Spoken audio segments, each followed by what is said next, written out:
TitleMatchNetwork.com. You go to the gym where Roddy Piper and Mr. Wonderful Paul Orndorff are training. Mid-City Gym. The Mid-City Gym, of course. Manhattan. So when you're putting something like this together, I mean, that's one of the most memorable interviews in my life. You see me get my knuckles smashed by Paul Orndorff? Yes, with the weights, of course. And they beat up this poor bystander. When you guys are going to do that, you guys are so good. And so you must be so locked in and in tune to one another. How scripted is something like that?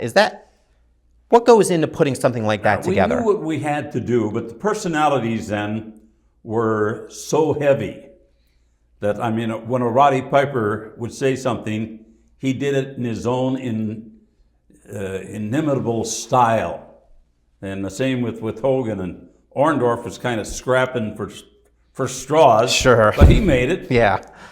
Jimmy Snuka I lost. God bless Jimmy Snuka. We talked about George Steele. But I lost him occasionally. And I'm glad that Jimmy Snuka didn't ever get introduced to the Ultimate Warrior. What a conversation that would have been. That would have been interesting, to say the least. So let's talk about Roddy Piper a little bit. Roddy Piper, in interviews I've heard him say that Hulk Hogan would say he would be difficult to work with, didn't want to lose, and he felt slighted after WrestleMania. He said everybody went out to a big party and nobody invited him. And he felt very slighted when he was guarded. These are Hulk Hogan things I've read. Is that true? I don't know if that is exactly true, or if that might be semi-manufactured, right, by not necessarily our company or our organization, but this was the advent of Dirtsheets. Sure. So a lot of information, erroneous, came out via that tabloids. Yeah. Now, was that done on purpose? Like, when you guys were operating, did you know about the Dirtsheets when they came to be? Like, of course we did. Okay, you knew about them, but would you cook up angles backstage that you thought might leak just to make them leak? Oh, sure. Tremendous. Sure.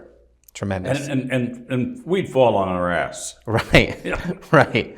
Dave Meltzer didn't. Yeah. So it's interesting that would you ever create angles that would make it to TV through the use of Dirtsheets, or was it just to manipulate? No. As a matter of fact, I think as time went on, there was a proliferation of Dirtsheets. Right. Now you get so many that they all had to differ, and all of a sudden it just became a big hodgepodge. Right. You could figure out where the X's and O's were, a better man than I would. And finally, the believability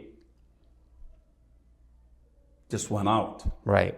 And I won't tell you what took over next, but it seems to me like 1-900-909-9900. Oh, don't worry. We're going to get to that. We're going to get to that hotline. You know, if that hotline, I mean, that hotline is probably the reason I didn't own a car until I was 26, because I called it every day. I was always broke. 26? I'm kind of ribbing you a little. You should have paid attention. You didn't give me any news until the 12-minute mark. Oh. Well, I had to make sure that the deaths were reported at the end of the program. Of course.